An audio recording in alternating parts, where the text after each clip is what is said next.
Welcome, friend. Before we begin, take a deep breath and let it out slowly. Wherever you are, whether you're settling into bed, winding down after a long day, or just looking for a quiet moment to yourself, this space is for you. Tonight, we'll journey together through the story of Okinawa, a place where beauty and tragedy met beneath the clouds of war. We'll move gently, at a slow and peaceful pace, exploring the land, the sea, and the many lives touched by the final battle of World War II. This isn't a story of noise and fury, but of memory, silence, and what remains when the dust has finally settled. If you enjoy these stories, I invite you to subscribe to the channel. It's a small way to support what we do here. Don't forget to leave a like if this brings you calm, and feel free to share your thoughts in the comments. I read each one, and I'd love to know which parts of history help you fall asleep. Now settle in. Let your shoulders drop. Let your breath find a steady rhythm. And when you're ready, let's begin. Chapter 1. The Island Before the Storm. Before the ships appeared on the horizon, before the sky turned gray with smoke and flame, before the hills were carved by shell and sorrow, there was only the island and the quiet rhythm of its life. Okinawa was not yet a battlefield. It was a place of soft hills, dense forests, and quiet shorelines where the waves touched the land like a lullaby. It was a land of old stories told at twilight under thatched roofs and over rice fields whispering in the wind. The people here rose early. Before the sun crested the hills, before the air grew thick with heat, the farmers walked barefoot through morning mist. They spoke little, letting the quiet say what needed to be said. The soil was dark and fertile. The crops were simple but enough.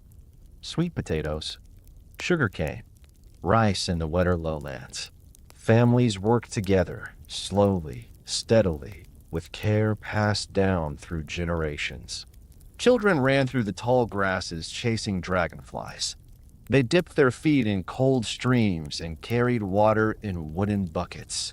Their laughter echoed through small villages where houses were low to the ground, with tile roofs and stone walls built to hold against the winds. Each home had a kamadana, a small altar for the spirits.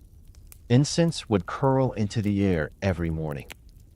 Elders would bow with slow hands and closed eyes, offering quiet prayers to ancestors and island gods. Peace was part of every day, not a dramatic kind, but one woven into small acts: a shared meal, a stone swept clean, a gate mended by hand. Fishermen pushed out before dawn in small boats, faces still sleepy, nets bundled under their arms. They knew the sea like an old friend, sometimes warm and generous, sometimes quiet and empty. The fish they caught would feed their families and be shared among neighbors. The ocean gave, and the people listened. They watched the skies and read the waves.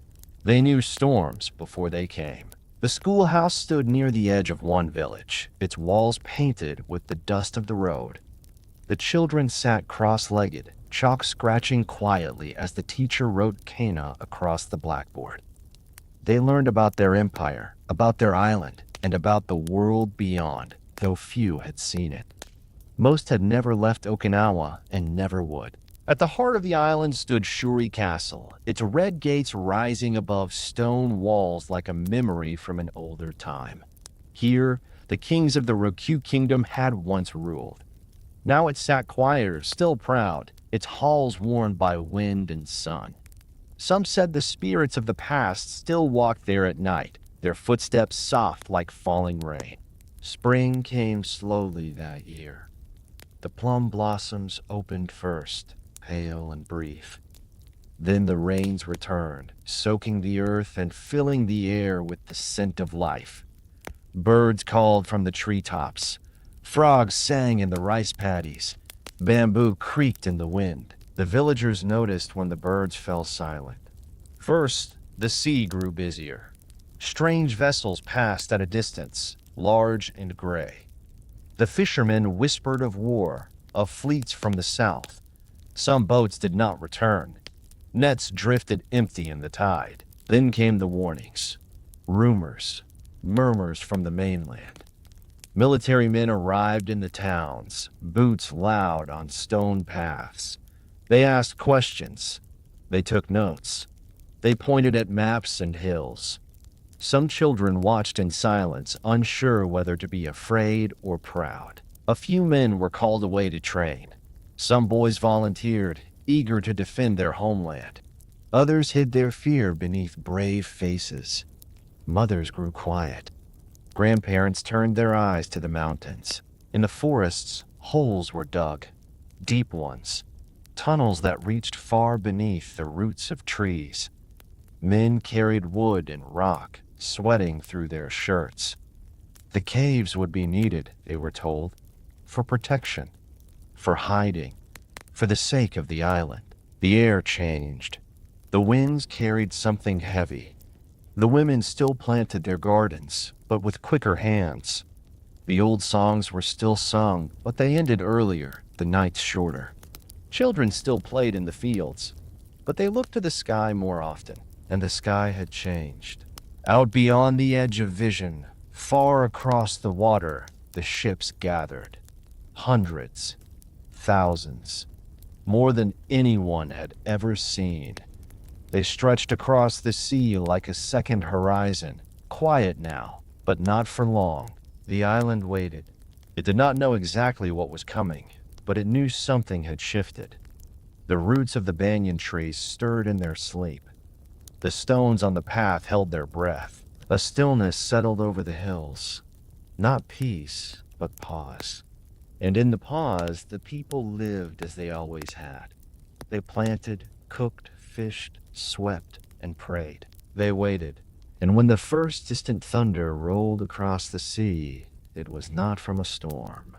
It was from something else. Chapter 2. The Thunder at Sea. The sea was no longer silent. It rumbled with a distant sound, low and steady, like the rolling of heavy stones across the ocean floor. A sound that did not belong to waves or wind. It was deeper, heavier, unnatural. Okinawa had heard storms before. Typhoons had slammed its coasts. Wind had screamed through bamboo groves and torn roofs from homes. But this was different. This was not the voice of nature. It was the voice of machines. Out across the southern horizon, a line began to form. Not clouds, not rain, but ships. They appeared slowly at first. Tiny black shapes against the early morning light. Some villagers saw them while gathering seaweed. Others noticed them from fields higher on the hills. At first, it was hard to count them. Then it became impossible. The ships came in waves, like a procession that would not end. Troop carriers, supply vessels, gunships, floating hospitals, metal giants that creaked and roared, bringing with them a force beyond imagining. Children pointed at them. Dogs barked from the edges of rice fields. Elderly men stared, quiet and unmoving, as the line of ships darkened the sea. They did not fire. Not yet. They simply moved. The fishermen no longer dared to push out from shore. The boats remained tied up in neat rows, rocking gently, unused. The water near the docks was still, reflecting the shapes of war above. On the island, soldiers moved through the roads in columns. Trucks kicked up dust as they passed. Women watched from behind curtains. Grandmothers held their rosaries. Some homes now had bunkers dug beneath them. Others had sandbags stacked around the doors. And still the ships came. American forces called it Operation Iceberg, a name that seemed cold and distant, like something carved from another world. But for those watching from the island shores, there was nothing cold about it. There was only heat, fear, waiting. In the days that followed, the sea became alive with motion. Boats zipped between ships. Planes circled above like insects over still water.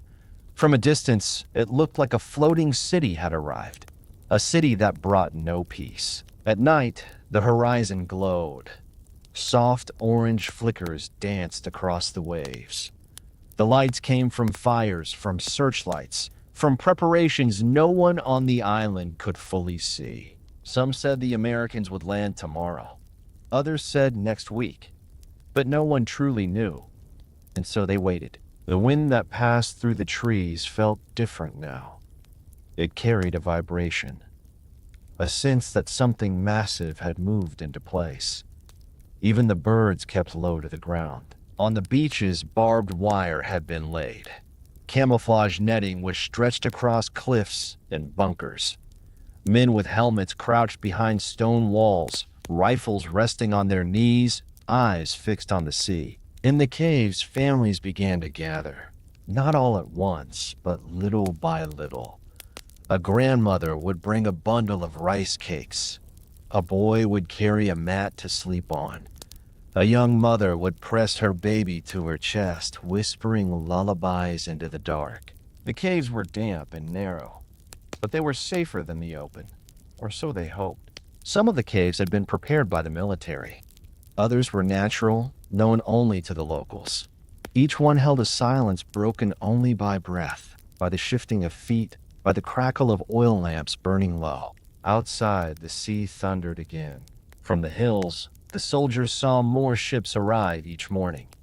They made notes. They counted. They adjusted their maps.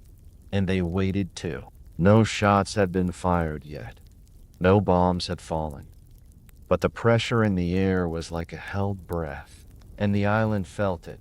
In the northern villages, life continued in fragments. A woman still watered her garden. A boy chased a paper kite. An old man lit incense for his ancestors, the smoke curling gently upward. These moments were brief and fragile, like glass cups on a shaking table. Then came the sound of engines, deep and steady, growing louder each hour. Bombers passed overhead in slow formation, their bellies dark and heavy. They did not strike. They flew on, like shadows drawn across the sun. In the forests, deer moved quietly, their ears twitching. In the rivers, fish darted into deeper pools.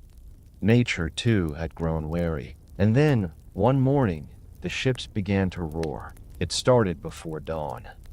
A thunder that cracked the silence wide open. From the sea, great guns spoke in long, echoing voices. Flashes of light burst across the horizon. The hills trembled. The bombardment had begun. Shells screamed through the air and slammed into the cliffs, the fields, the bunkers. Dust and fire rose in columns. The earth shook beneath the villages. The caves groaned. Men on both sides shouted orders. Radios crackled with static and fear. Civilians held hands in the darkness, eyes wide, breath shallow, and above it all, the sky remained still. A pale, early light filtering through the haze. The island had known storms. It had known wind and rain and thunder. But now it would know fire. It would know metal and sorrow. It would know loss. And yet, in a small hut at the edge of a mangrove forest, a woman knelt beside a tiny shrine. Her hands moved slowly, carefully, as she lit a candle. The flame flickered in the tremors. Her lips moved in prayer. The gods of the island were listening, even as the thunder rolled in from the sea. Chapter 3: Rain over Sugarloaf Hill. The rain had already begun before the sun climbed above the hills. It came softly at first, a quiet mist that turned the dust on the soldiers' boots into dark smudges. Then it thickened. It soaked into the canvas of helmets, into the straps of rifles, into the breath of men who stood still in mud-filled trenches, waiting for orders that hadn't yet come. Sugarloaf Hill was not grand in size. It was a low, rounded rise of earth, covered in broken grass and scrub. But for those who had been ordered to take it or to hold it, it was everything. It was the place they dreamed about when they closed their eyes for just a few minutes of sleep. It was the place that stole their friends, one by one. The hill had been fortified. Beneath its soil, hidden like veins beneath skin, were tunnels, bunkers, and firing positions dug with care and calculation. The defenders had made it into a trap. They knew the land. They had marked every tree, every rock, every line of sight. They had the advantage. And yet, each morning, new men were told to climb. From the base of the hill, where broken equipment and scattered helmets lay half sunken in the mud, the top seemed close. Just a short rush upward, a few moments of effort. But distance is strange in war. Every step toward the crest felt like a mile. Every breath felt like a final one. The Americans approached in silence when they could. But the silence never lasted. A shot would crack, then a burst, then the hill would wake. Machine guns spoke with steady mechanical rhythm. Mortars whistled and fell. Dirt leapt into the air. Shouts were drowned by the roar, and the rain kept falling. The mud became a second enemy. It pulled at boots and legs, made weapons heavy, made wounded men slip and cry out.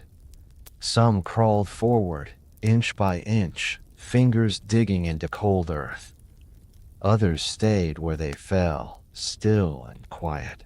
Corpsmen moved among the fallen with soft steps, whispering comfort, pressing bandages into wounds that would not stop bleeding. Some men cried for their mothers. Others said nothing at all. The hill did not change. It remained still, silent in its shape, unmoved by what it witnessed. Day after day, new waves came. Day after day, they were broken. In the brief pauses, when the guns rested, there was only breath. Men crouched behind shattered trees and thought about home, about warm kitchens, about soft beds, about the way their sisters laughed. And then the whistle would blow again. A single tree near the center of the slope had become a landmark. No one knew what kind of tree it had once been. Its bark had been stripped away. Its branches were gone. It stood like a skeleton, arms reaching upward. Some men called it the signal post. Others called it the dead finger. No one wanted to die near it. The rain thickened into sheets. Water poured down the hillside in rivulets, carrying with it small stones and empty shell casings. Uniforms clung to skin. Sandbags melted into the soil. Eyes blinked against the wet. A man slipped and fell near the base. His leg twisted beneath him. He called out, not loudly, but with a voice filled with pain. Two others turned back to pull him under cover. They said nothing as they worked. They didn't need to. A crater near the crest filled with water, becoming a shallow pool. In it floated a torn field jacket, its owner long gone. Rain tapped the surface gently, like fingers on a drum. In a foxhole below the hill, a radio operator tried to clear the static. The rain had soaked the wires. The voice on the other end was faint and distant, like a dream half remembered. He pressed the receiver closer to his ear, wiped the wet from his face, and tried again. A few feet away, a soldier sat against the wall of the trench, his rifle across his lap, his eyes closed. He wasn't asleep. He couldn't sleep. But he was somewhere else in his mind, somewhere far away. A room with windows, the smell of fresh bread, the sound of his daughter's voice. Another shell landed nearby, shaking the earth. Mud sprayed high into the air. The man opened his eyes slowly and stood up again. The climb resumed. They moved in small groups, hunched over, stepping around the bodies of those who had gone before. Every inch of ground had been bought with blood. Every rock was familiar. Every shadow could hold death. Still they went. Near the top, the ground became uneven. Shell holes yawned like open mouths. Roots jutted out like broken fingers. And always the rain. The defenders waited behind thick walls of earth and stone. They knew where to aim. They waited for movement. Then they opened fire. The hill came alive with flashes. Bullets cracked past helmets and slammed into flesh and bone. Some of the attackers carried flamethrowers. Heavy and hissing, they crept forward like ghosts. When they reached the bunkers, they unleashed fire. Smoke rose in columns. The sound of burning echoed off the wet rocks. But for every position taken, another waited behind it. The hill was a maze, a fortress beneath the earth, and the rain washed it all the same. One man carried a letter in his breast pocket. He had written it 3 days before. It was to his wife. He had not sealed it. Each night he added a few more words, but the rain had soaked the paper. The ink ran in long trails. The words were gone. Still, he kept it with him. At the base of the hill, new replacements were arriving. Their faces were pale. They looked up at the slope with wide eyes. The sound of battle reached them, muffled by distance but heavy in weight. An officer gave quiet instructions. The men nodded. They adjusted their packs. Then they waited. Higher up, a medic wrapped a field dressing around a wounded man's shoulder. His hand shook, not from fear but from exhaustion. He had not slept in 2 nights. His uniform was soaked through. His boots squelched with every step. He looked up at the hill. He whispered to no one, "It never ends." The fighting went on for days. Some units climbed 3 times. Others climbed 7. Positions changed hands again and again. The crest was taken, lost, taken again. The hill became a place of ghosts. Men spoke in whispers. They moved with caution. No one sang. No one joked. It was as if the hill itself had taken a vow of silence, and all who came upon it had to obey. And then, one morning, there was a change. The guns fell quiet. The sky lightened. The rain thinned.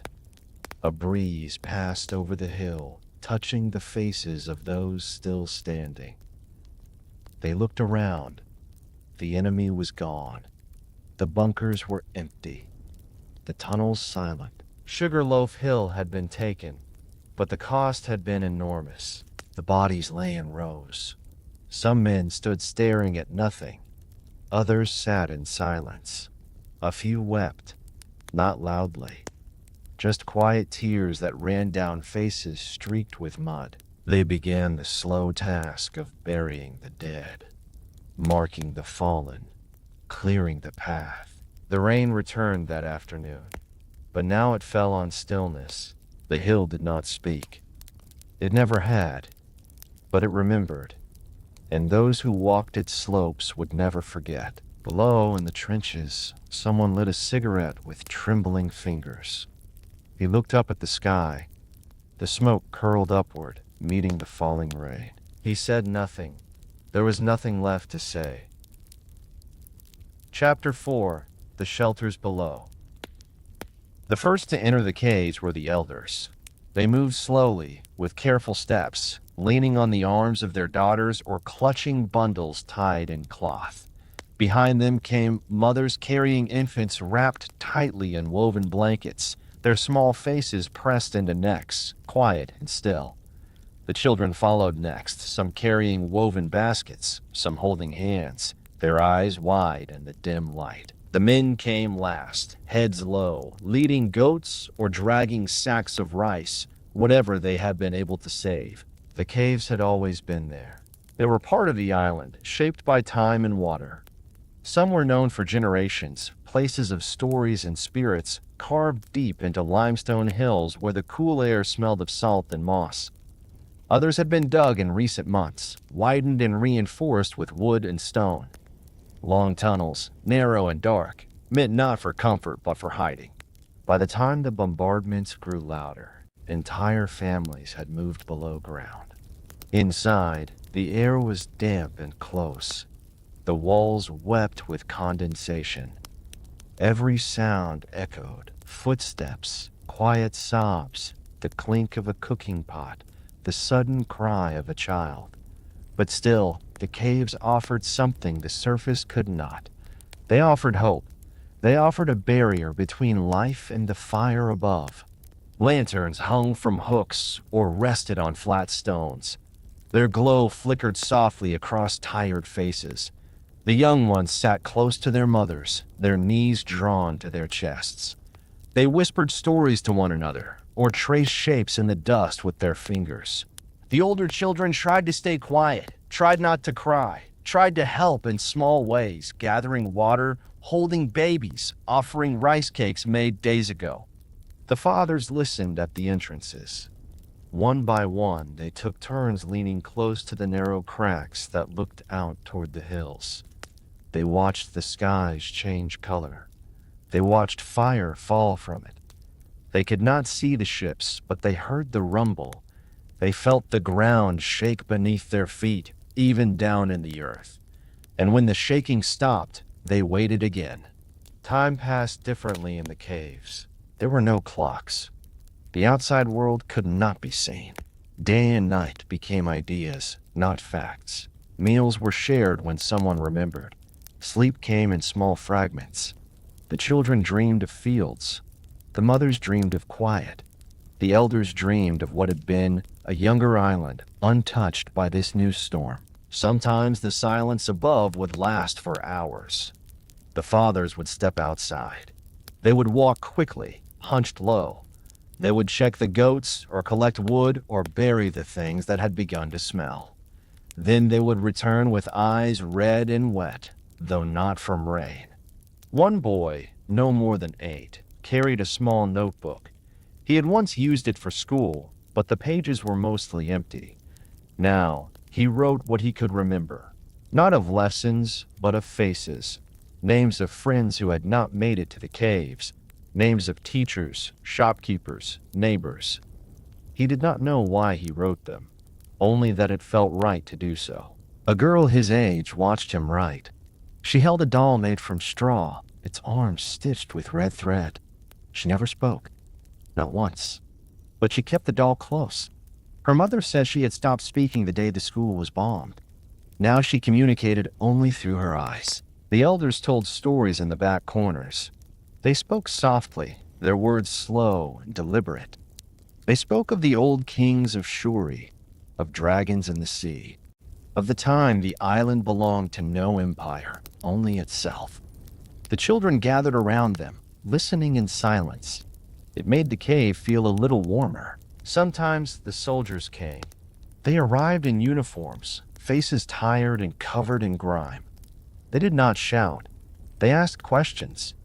They told families to stay quiet, to hide deeper in the rock. They pointed to small tunnels, emergency escapes, and made sure the entrances were clear. Some left supplies. A few returned with wounded men, placing them near the entrance where the air was fresher. The mothers helped care for them, pressing wet cloths to foreheads, whispering things no one else could hear. One man arrived with a broken leg and eyes wide with pain. He was young, barely more than a boy. A woman wrapped his wound with strips torn from her own sleeves. He gripped her hand and did not let go for hours. He called her mother, though he had never met her before. The cave heard prayers at night, soft chants in the Ryukyuan tongue. The words of old songs, now spoken slowly, carefully. Some women held beads, others just folded hands. They prayed not only for survival, but for dignity, for the ability to protect their children, for the hope that someday they would see the sun again without fear. On one day, the bombs came close. The earth shook harder than it ever had before. Stones fell from the ceiling. Dust filled the air. A mother threw her arms over her son and did not move. A candle tipped, its flame vanishing with a hiss. Cries rang out, then silence.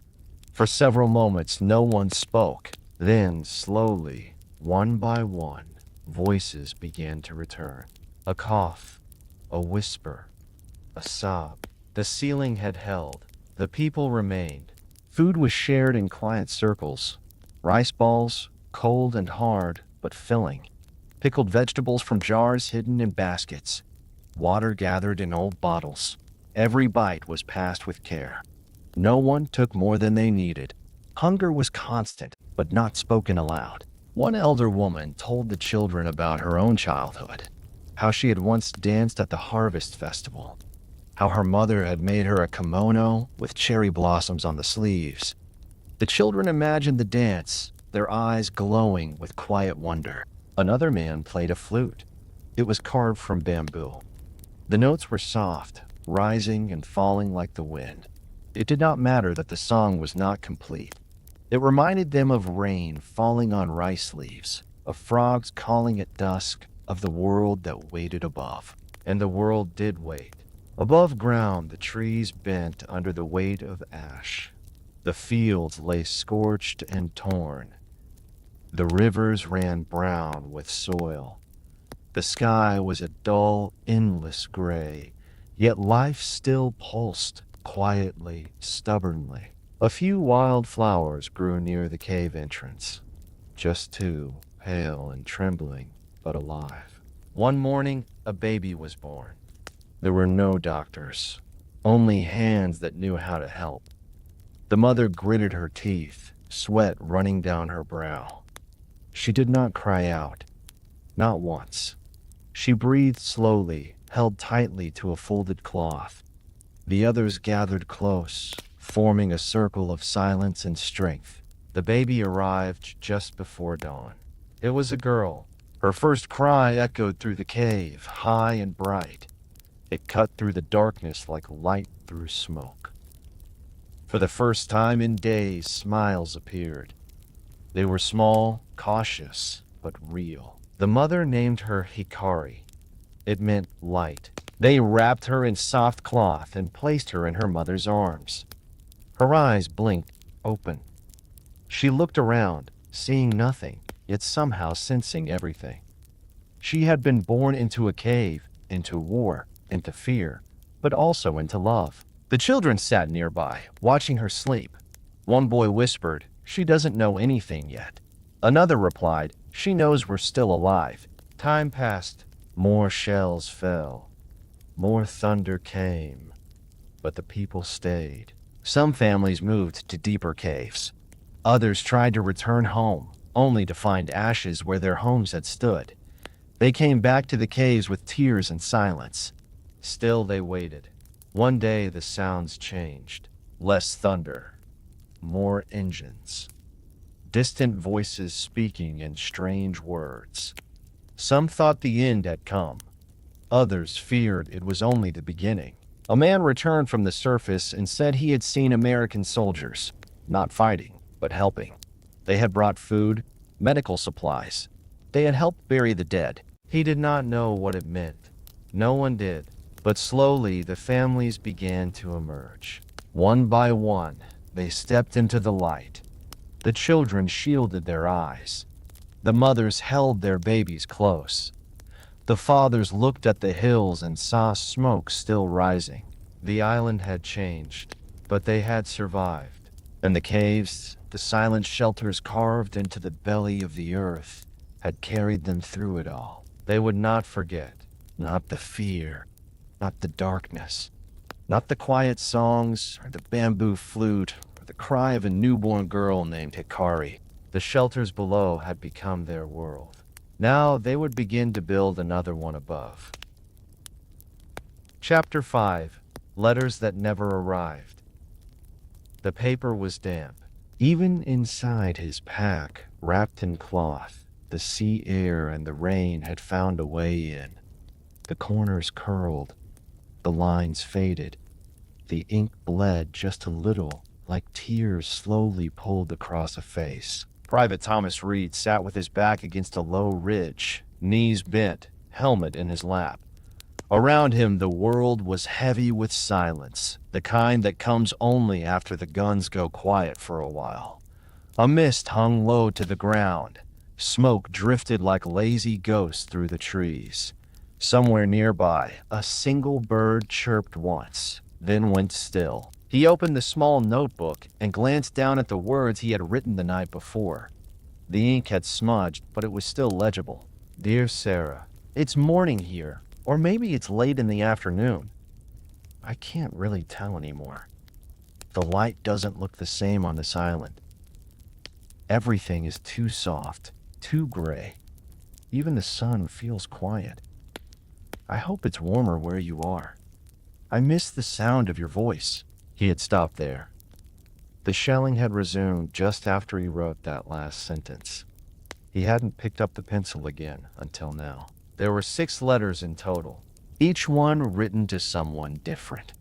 His wife, his mother, his brother in Chicago, his high school teacher, the one who told him to never stop writing, one to his daughter, even though she was only 5 and couldn't read yet, and one to no one in particular, just a page of thoughts, folded neatly and tucked between the others.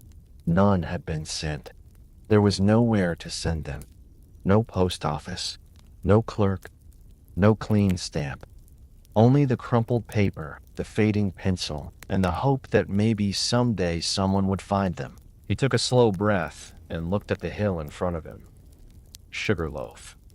Even now, days after the worst of the fighting, it still looked like a place that didn't want to be remembered. Scorched, torn, silent. His squad had lost 3 men up there.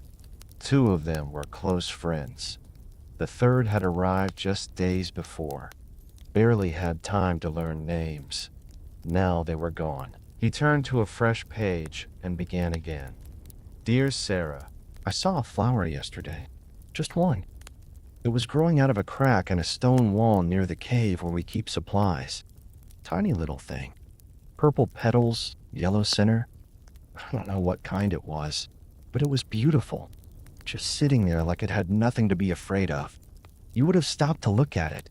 You always notice those things." He paused and looked at his hands. They were dirty, stained with oil and soil, and something darker he no longer tried to scrub away. His fingers trembled just a little.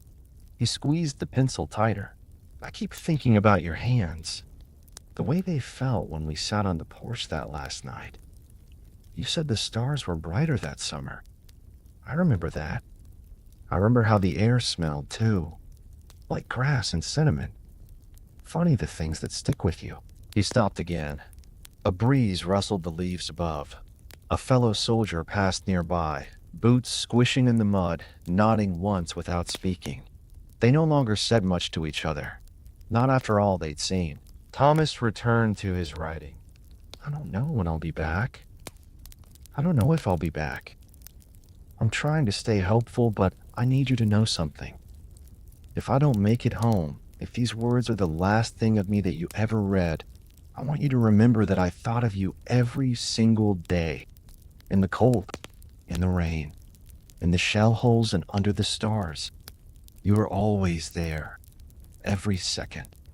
I carry you like a fire in my chest." He folded the page slowly, tucked it into the others. Some of the other men had burned their letters, said there was no point, said it was better not to hope. But Thomas couldn't do that. The letters weren't for the mail. They were for the silence, for the moments between fear, for the part of him that needed to believe he was still something more than a uniform and a rifle. That night, under the cover of a tarp stretched between trees, he wrote another. This one was to his daughter. "Hey, Peanut, I bet you're getting so big. I bet your hair's even curlier now. You're probably climbing everything, driving your mom crazy. I hope you're still dancing in the kitchen. I hope you're still painting. I still have that picture you drew, the one with the cat and the moon. I keep it in my pack. It's smudged, but I can still see it.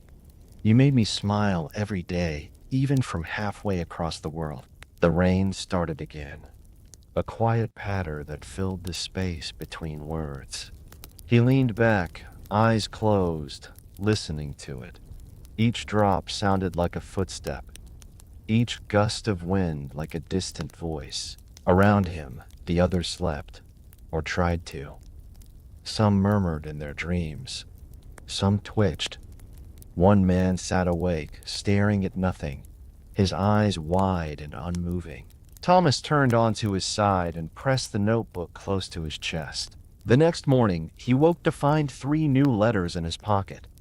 Not from mail, but from friends in his unit, pages they had written overnight. One was addressed to a sweetheart in Kansas, one to a father on a farm. The third simply said, "For whoever finds this." I tried. They had begun to write too. Not because they believed in delivery, but because the words had weight. Writing was breathing, remembering, refusing to let go of what made them human. That afternoon, a runner arrived from battalion command. Orders had changed. The unit was moving out before dusk. A new position, new coordinates, another hill, another name. Thomas packed his things in silence. He checked the notebook. Still there. He looked at the 6 letters, then added a 7th. A final page. No greeting, no sign-off, just words. I am not afraid to die, but I'm afraid to be forgotten. If you read this, tell someone I was here. Tell them I saw beauty even in the worst of it. Tell them I still hope. He folded it carefully. Then he placed the notebook inside a tin box meant for rations, sealed it with tape, and buried it beneath a rock near the tree line, just beside a patch of wild grass. He marked the spot with a flat stone. Nothing written on it, just a smooth, oval shape. Something a child might pick up without knowing why. Then he stood, adjusted his helmet, and joined the others. The letters remained. They would not arrive in Chicago, or Denver, or a small town outside Milwaukee. The postman would not bring them to a front porch.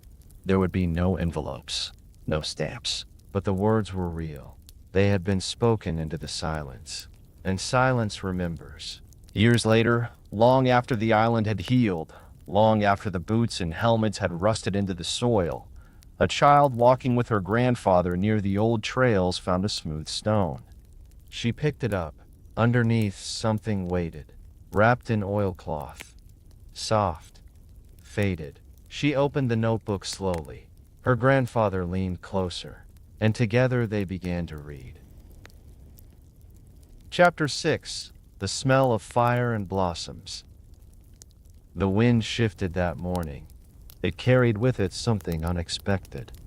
Not the acrid sting of gunpowder or the bitter tang of oil smoke, but something soft, something gentle. A scent that did not belong in a place like this. The scent of blossoms. No one spoke of it at first. The men crouched low in the trenches, shoulders stiff, boots sinking in mud, their eyes fixed on the horizon. The gunfire had quieted for a time, though no one knew how long the silence would last.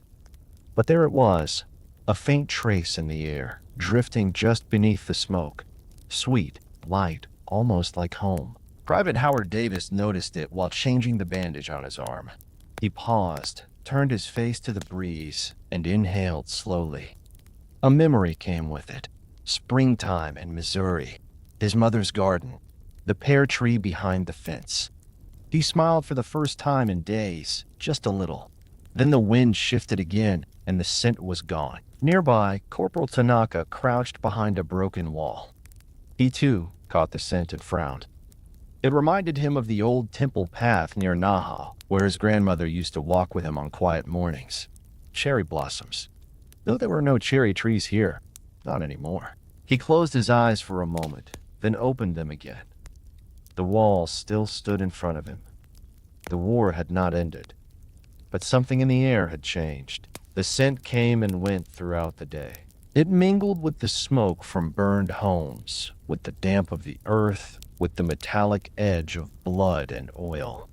Yet somehow it remained clear, fragile, but real. And in its presence, something inside the soldiers began to loosen. On the slope of a hill where a shell crater had torn a wide gash through the trees, a cluster of white flowers bloomed. They stood untouched at the edge of the crater, growing from a patch of earth no bigger than a helmet. The petals trembled in the wind, bright and defiant. No one knew what kind they were. Some said they were lilies. Others thought they were wild jasmine. A squad passed by and stopped to look. One of the men reached out, hesitated, and then let his hand fall. No one touched the flowers. No one wanted to.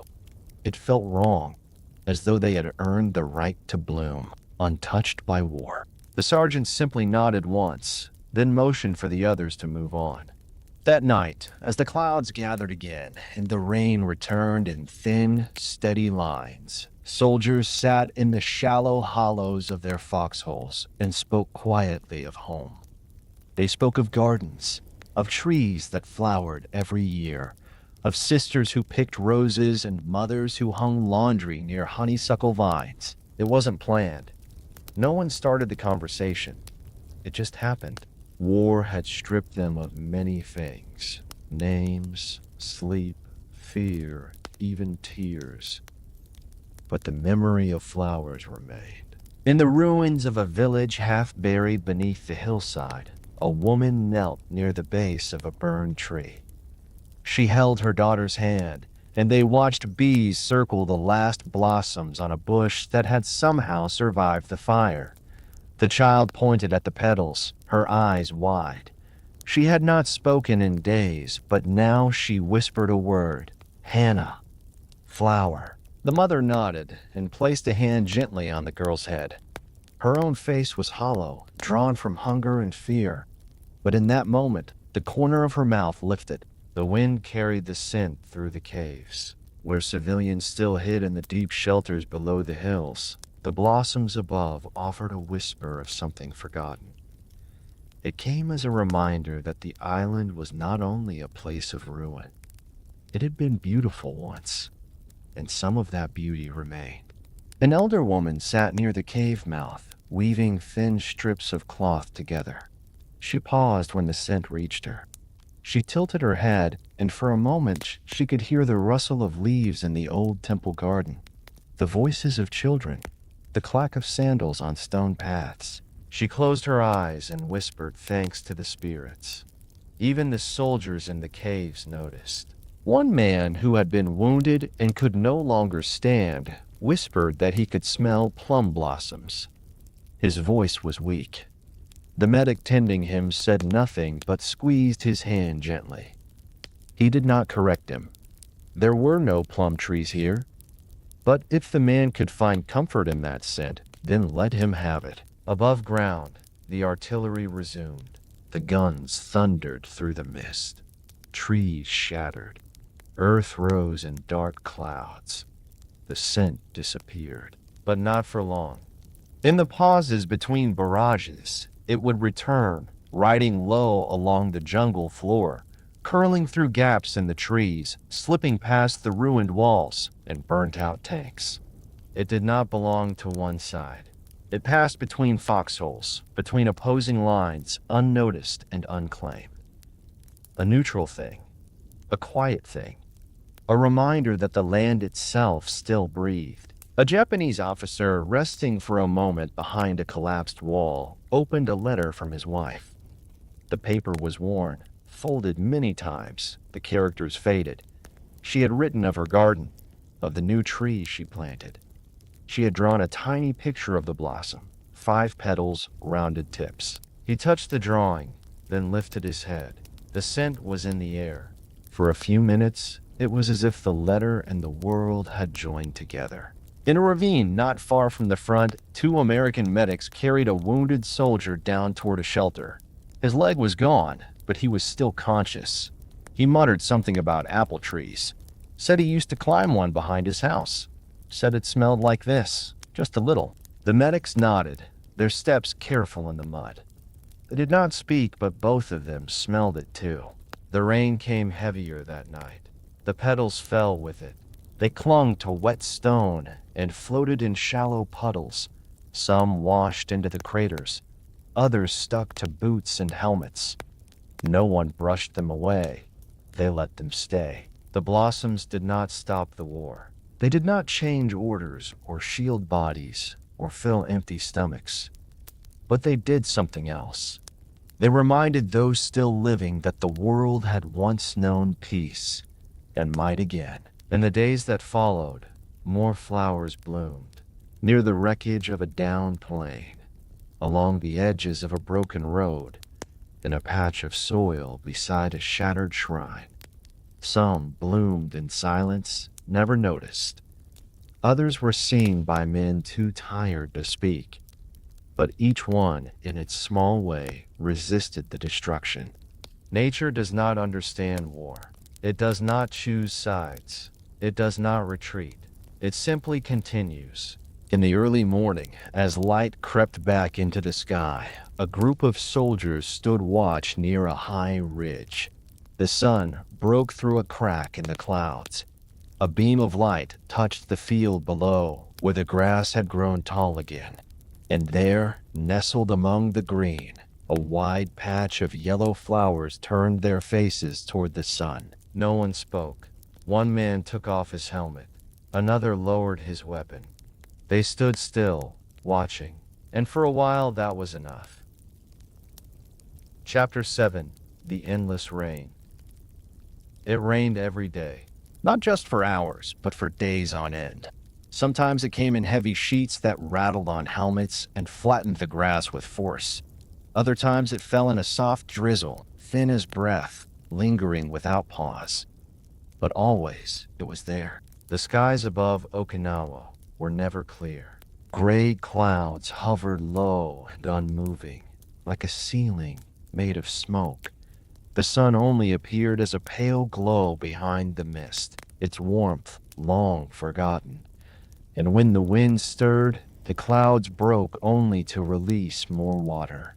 It soaked everything: boots, rifles, bandages, skin. The island turned to mud. Dirt paths became rivers. Fields became shallow lakes. Trenches became graves filled with brown water. Boots disappeared into the muck, pulled down with every step. Soldiers walked with slow, heavy movements, legs weighted by the ground itself. There was no staying dry. Even beneath tarps or inside caves, the damp crept in, through seams, through cracks in the rock. Uniforms clung to skin. Blankets became sponges. Sleeping mats turned to sludge. The men stopped trying to stay clean. It wasn't possible. The rain always found a way. For the Americans on the southern line, the mud was worse near the ridges. There, the earth was soft and churned by artillery. Trucks stalled halfway through shallow gullies. Supply crates floated and drifted. Men dug with their hands to make new paths, only to watch them collapse with the next downpour. Corporal James Hayward spent his nights scooping water from his foxhole with an empty ration tin. He had carved a groove to drain the worst of it, but it only helped for a few hours. Then the hole filled again. He no longer cursed the rain. He just worked around it. Each morning he would wring out his socks, set them on a rock, and put them back on still wet. There were no dry clothes left. His skin beneath the fabric was raw, irritated from constant moisture. But it didn't hurt anymore. Nothing did. Just a dull ache in his bones. His rifle, wrapped in canvas and tucked beneath his arm while he slept, still rusted. The metal turned dark, and the bolt stuck more often than not. He cleaned it with oil when he could, but even the oil was thinning. He told himself not to care, but he did. Across the lines, Japanese soldiers endured the same weather in silence. Their tunnels flooded in places. Wooden supports sagged. The clay walls cracked and wept. Some men slept sitting up, their backs to the walls, boots submerged. The officers did not complain. Neither did the privates. They simply existed inside the sound of the rain. One morning, a private named Kenta awoke to find his boots missing. The water had carried them deeper into the tunnel while he slept. He found them near the exit, half filled with mud. He laughed quietly, the first time he had laughed in weeks. No one else joined him. In the villages, families huddled near the driest corners of their caves. Firewood had long since gone damp. Fires smoked more than they burned. The steam from boiling water clung to the air, making everything heavy. Babies cried more often, not from hunger, but from the wet chill that settled into their bones. Children slept wrapped in old blankets, shivering against their mothers. Some had never known anything else. They had grown used to the sound of rain on stone and leaves. One little boy kept a tin cup near the cave entrance. He would place it on the ground each night, then listen to the rhythm of drops filling it. He called it his night drum. It gave him comfort, a pattern in the dark. The rain blurred the days together. There were no sunrises, no sunsets, only lighter gray and darker gray. No clear line between morning and afternoon. Watches rusted, schedules faded. Time moved in silence, measured by meals, by patrols, by the moments between thunder and return fire. A soldier scratched lines into a piece of bark to mark the days. When the bark rotted from the damp, he threw it away and stopped counting. Letters fell apart before they could be finished. Paper turned soft in hands. Ink ran like tears. Some men wrote anyway, carving words into wood with knives, leaving them behind in case they didn't return. One man carved his daughter's name into the stock of his rifle. Another etched a single word into a rock beside his foxhole. Home. The rain muted everything. Gunfire seemed distant.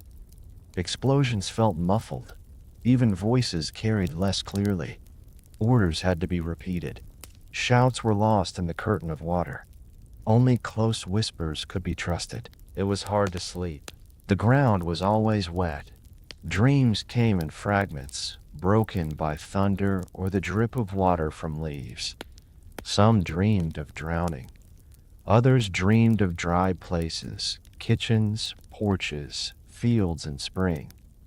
Then they woke and felt the cold seep through their clothes once more. The rain found wounds. It soaked into bandages, reopened scabs, invited infection. Medics did what they could. They boiled water. They cleaned with rags. They changed dressings twice a day. But the wet never stopped. Trenches filled with the scent of rot. Not from death, though that too, but from mildew, from sweat, from the slow decay of cloth and skin and gear. Helmets grew moss in places. Boots split. Canteens turned green inside. Yet through it all, life continued. A cat was spotted near the rear line. No one knew where it had come from. It appeared one morning, walking along the edge of a trench, its fur slick with rain. It paused near a soldier eating from a tin, then vanished again into the trees. The soldier said nothing, but for hours afterward, his face looked softer. A soldier from Louisiana found a frog in his helmet. He didn't kill it. He simply tipped the helmet and let it hop away. It was a reminder that something else was alive out there. In the north, a group of civilians used wide leaves to catch rainwater. They filled jars slowly, collecting each drop like treasure. The children stood nearby, their mouths open, catching water from the sky and laughing quietly. Even laughter returned sometimes, in small bursts, in the moments between sorrow. A joke shared in the dark. A song hummed beneath a blanket. The rain could not stop everything. And then one day it stopped. Just for a few hours. The clouds thinned. A light wind moved through the trees. The air felt less heavy. The ground, though still soaked, no longer rippled with fresh drops. Men stepped from their shelters and looked up. It was not sunlight. Not yet. But it was something different. A sky no longer weeping. They stood in silence, letting their clothes dry just a little, letting their skin breathe. No one spoke. No one smiled. But they stood still, as if frozen in the moment. Birds returned. Slowly. One call, then another. Leaves rustled again, not from rain, but from breeze. In that brief pause, the island remembered what it had once felt like. And the soldiers remembered too. But soon, the wind shifted. The clouds returned. The drops began again. They picked up their gear, covered their packs, turned back toward the trenches. The rain resumed, and the war continued. Chapter 8. Beneath the Flag. The flag was just a piece of cloth. worn at the edges, faded from sun and smoke, frayed from too many hands, too many winds. It was tied to a thin pole and carried across 1,000 miles of ocean, folded in silence, packed in rucksacks, stitched into jackets. And yet, when it rose into the sky, something happened. The men looked up, not all at once, not with cheers, but slowly, quietly, with eyes that had seen too much, with breath that caught in tired chests, and for a moment they remembered why they had come. For the Americans, it was the stars and stripes, 13 lines like old roads, and 50 white stars that stood for places many of them had never seen, towns they couldn't point to on a map. But they knew the shape. They knew the weight. Corporal Michael Harris had kept a small flag in his breast pocket since the ship left port. He had unfolded it only once before, in the darkness of a transport, surrounded by men too nervous to speak. Now, standing on a ridge overlooking the shattered edge of Naha, he unfolded it again. It was damp, slightly torn, but still whole. He didn't raise it. He just held it in his hands. Around him, the land was smoke and ruin. Walls that had once been homes were now crumbling shells. A line of telegraph poles leaned like tired trees. In the distance, artillery boomed, distant now, but still near enough to make the air tremble. He looked down at the cloth. He remembered schoolhouses, ballparks, the 4th of July. Not parades or speeches, but the feeling of standing with his hand over his heart, not knowing why, only that it mattered. He folded the flag again, slowly, pressed it against his chest. On the other side of the island, Sergeant Nakamura stood beneath a torn banner. It had once been red, with a bright sun in the center, the rising sun of the imperial flag, though now dulled with ash. It hung from a broken beam in a cave near Shuri, swaying gently with each breath of wind that slipped through the stone. The men in his unit had draped it there themselves, not out of triumph, not to mark territory, but out of need. A reminder, a symbol of the oath they had taken. The flag did not speak. It did not judge. It simply hung quiet over the makeshift command post. Nakamura had once saluted it in a classroom. He remembered standing in a clean uniform, shoes polished, hair neatly cut. A teacher had spoken of duty, of honor, of the soul of Japan. Now, that teacher was gone, and Nakamura's boots were worn through. Still, when he looked at the flag, he felt something in his chest. Not pride, exactly. Not hope, but a connection. A thread that reached across time to his father, his grandfather, to the hills of his childhood. The flag had been there long before this war, and would remain long after. He straightened it gently, brushing away a spider's thread that clung to the edge. Flags were everywhere, some planted by officers in the name of strategy, others raised by soldiers simply trying to mark a place as their own, a tent, a lookout, a resting ground for the wounded. They were stitched from parachute silk, drawn on scraps of canvas, inked with names, and left fluttering in the wind like unanswered prayers. In the southern sector, a flag had been raised over a captured bunker. It stood tall above the rubble, the cloth whipping in the wind. Below, men gathered in silence. No one spoke. Some removed their helmets. One man wept without sound.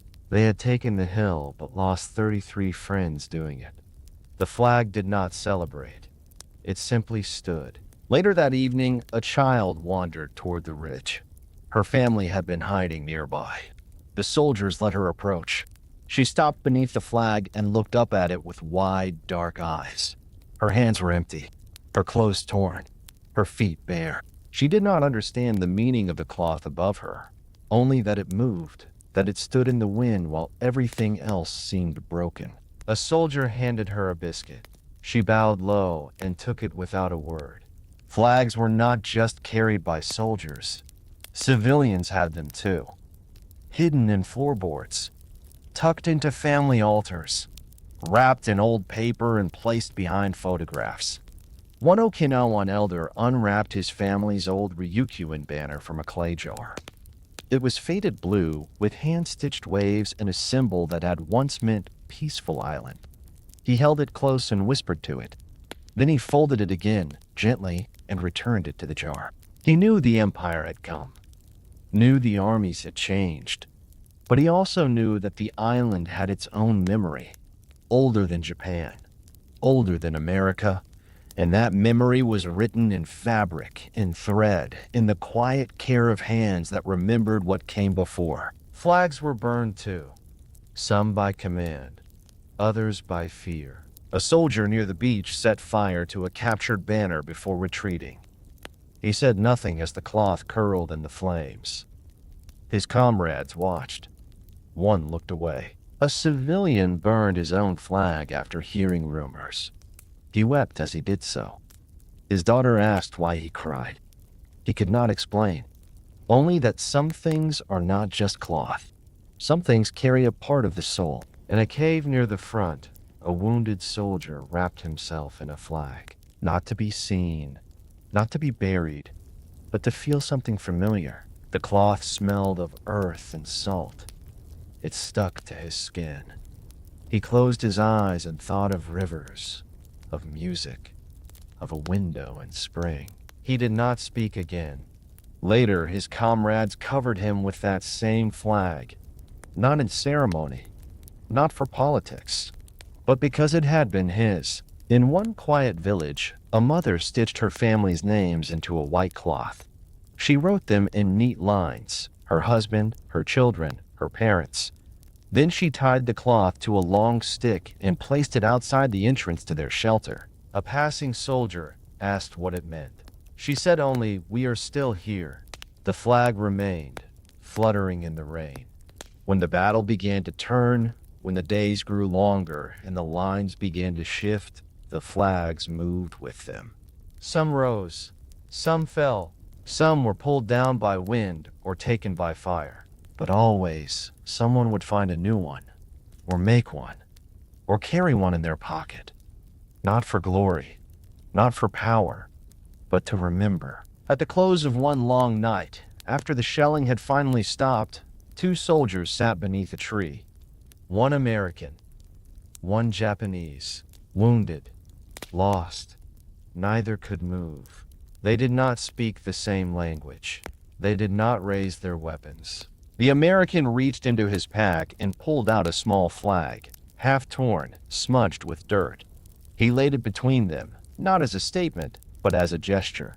The Japanese soldier looked at it, then looked at the man. Then he took from his coat a handkerchief. It had a red circle drawn on it, smeared now with blood. He laid it beside the other. No words passed between them. Only cloth, only silence, only the sound of wind passing through the trees. And above them the stars, far away, unbothered by empires, watching as two men beneath two flags remembered they were still human. Chapter 9. The Kamikaze Sky. At first, the sky was quiet. The sea stretched wide and smooth beneath it, blue-gray and calm, as far as the eye could see. The ships rested in slow, swaying motion.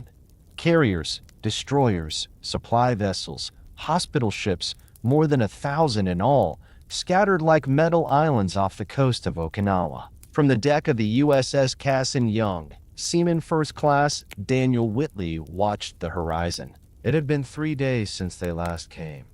3 days since the sky had turned to fire. He had begun to count the hours, to believe maybe they would not return. But even as the hope stirred, it remained shallow, unsure. The men on the ship had stopped relaxing between waves. They waited always, tense shoulders, hands near alarm buttons, eyes fixed upward. And then the klaxon sounded. It came in a single sharp cry, cutting through the air like a blade. All around him, the ship changed. Stillness turned to motion. Men scrambled. Guns turned. Radios lit up with static and clipped voices. Someone shouted, inbound, low and fast. From the west, Daniel turned and looked to the sky. A black speck, then another, then 5. The kamikaze were coming. They came low, skimming the surface of the sea, flying fast and close, the sunlight glinting off wings painted in fading red. The sound of their engines rose in a long, desperate howl, not sharp like fighter planes in combat, but deep and steady, like the final breath of something burning.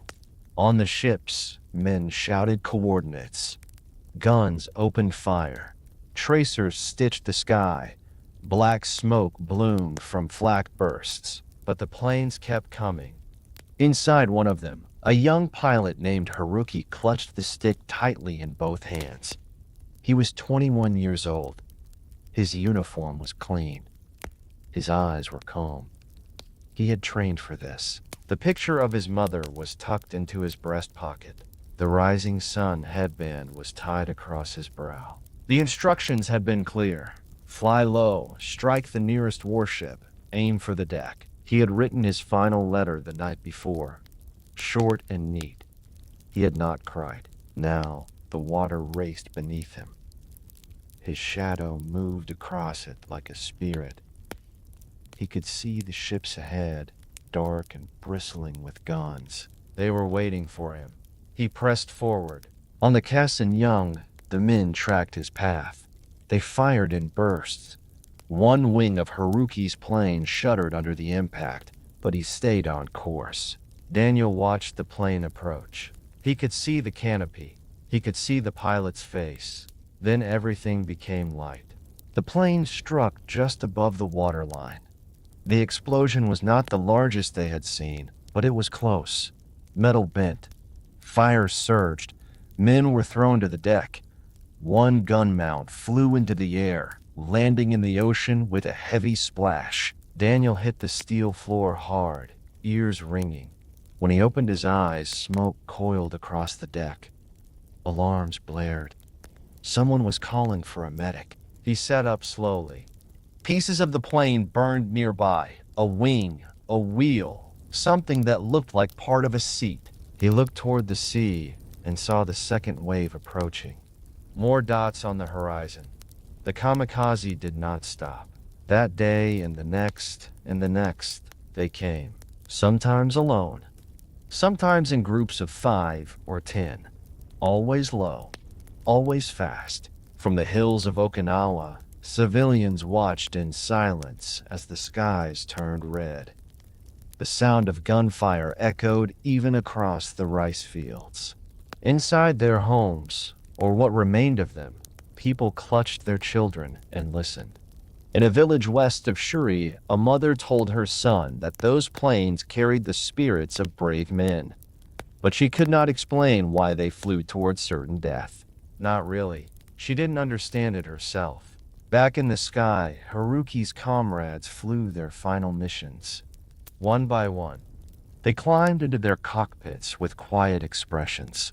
Not with shouting, not with fists raised, but with slow nods and lowered eyes. Some believed, some only obeyed. None returned. Their letters were left behind, carefully folded, placed in boxes. The Americans called them suicide pilots, but the men themselves did not think of it that way. Not all of them. For some, it was duty. For others, despair. But once they were in the sky, there was no turning back. Aboard the USS Bunker Hill, a single pilot found his target. He struck the flight deck just as planes were being refueled. The explosion was massive. Over 350 men died that day. The fire took hours to bring under control. Still, the ship remained afloat. Still, it returned fire. And still, the sky did not empty. Some American sailors began to speak less between attacks. They stopped asking who was next. They stopped speculating. They simply waited. One man carved notches into the base of a railing, one for every wave of kamikaze he saw. By the end of the campaign, there were 27. Even hospital ships were not spared. One medic recalled watching a plane veer toward them, only to be shot down seconds before impact. He still remembered the sound it made as it fell, a long, broken cry, trailing smoke. It haunted him more than the explosion. On land, the Japanese command encouraged the stories of honor. Newspapers printed poems. The people were told that the pilots were warriors of the sky, their sacrifice a shield for the homeland. But in private, some families wept for sons who never rode again. And some soldiers, still in the caves, wondered if such sacrifice would matter in the end. The Americans began to adjust their strategy. Radar posts scanned constantly. Fighter patrols stayed airborne. Ships were spaced farther apart. Still, some were hit. Still, lives were lost. The ocean floor filled with wreckage. The sky turned darker each evening. And when the wind shifted, it carried the sound of engines long before the planes arrived. Then one day it stopped. The sky was clear. No shapes on the horizon. No low hum of engines. No flashing burst of fire. Just clouds. Just wind. Just the slow creak of the ship. Daniel stood on the deck and looked up. He did not trust the silence, but it held. For a day, then 2, then 3. And when he finally allowed himself to breathe again, he thought not of victory, but of faces. Of the pilot he had seen that day, for just a moment before the light, and of the photograph that must have been in that man's pocket. The sea moved on, but in the quiet that followed, the men remembered.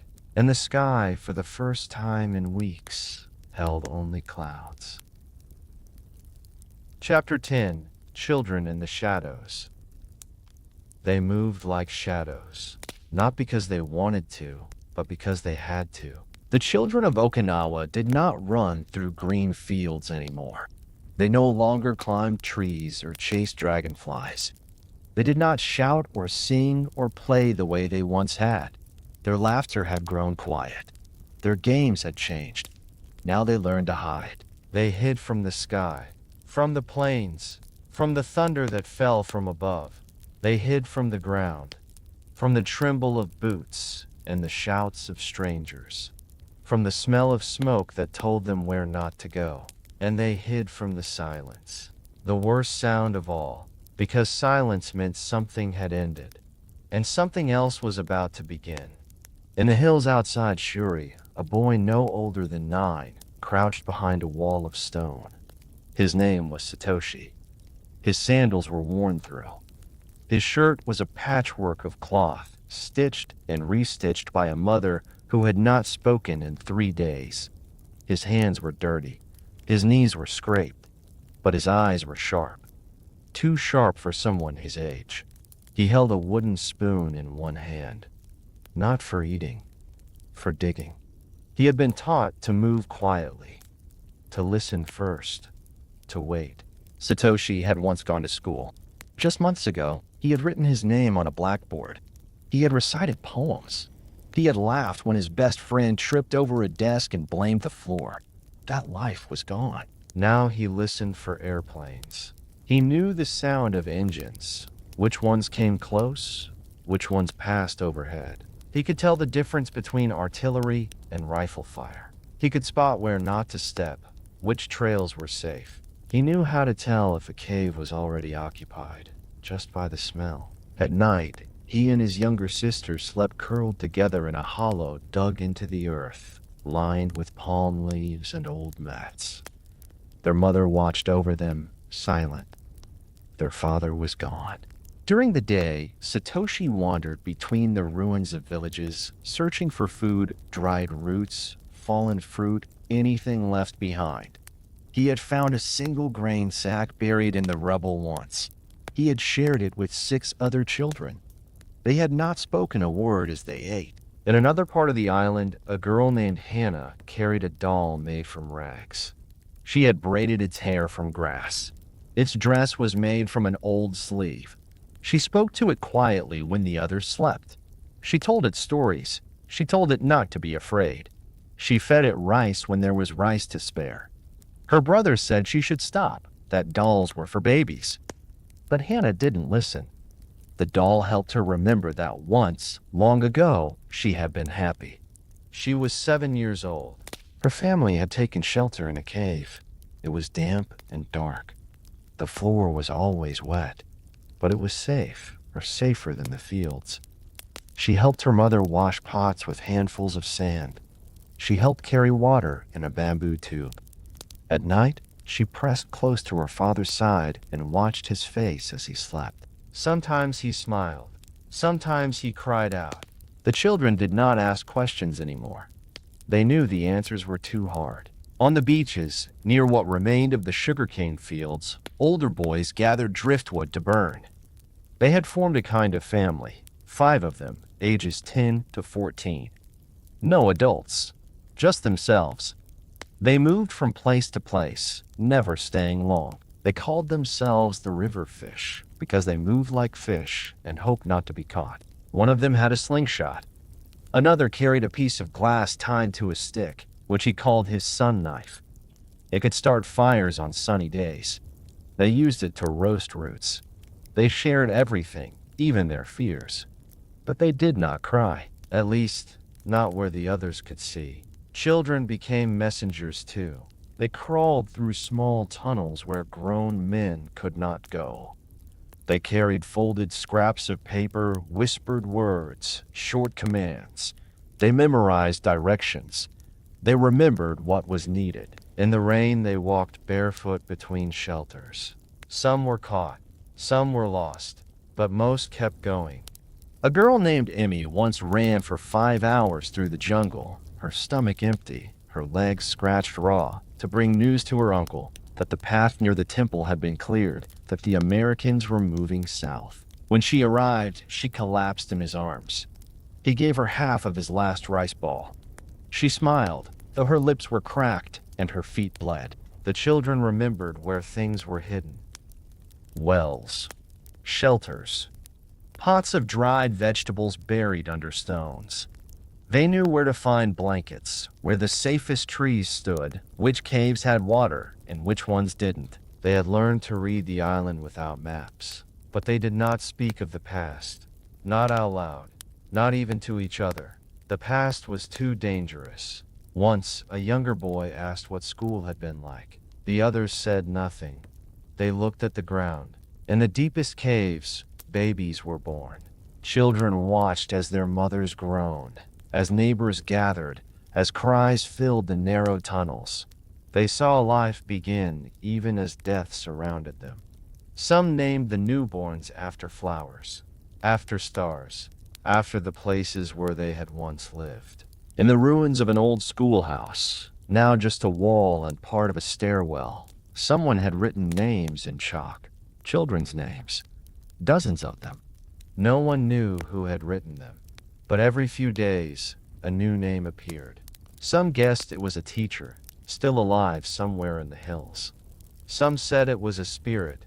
The children did not touch the names. They only read them, silently, and nodded. One child, a boy with no family, began collecting buttons. He wore them on a string around his neck. Each button, he said, came from someone he wanted to remember. He never told anyone their names, but he held them when he was afraid. Another girl carved pictures into a piece of driftwood, a house, a cat, a boat, a smiling face. She had no pencil, just a nail she found in the mud. When it rained, she hid the wood under a flat stone. When it was dry, she added more. She didn't know what would become of it. She just wanted something to remain. The children in the shadows did not choose the war. They did not carry rifles or give orders. They did not fly planes or read maps, but they lived through it. They saw things no child should see. They waited in silence. They learned to listen. They learned to disappear. And still, in the darkest moments, they played. They tossed stones in circles. They whispered stories about animals with wings. They braided grass into bracelets.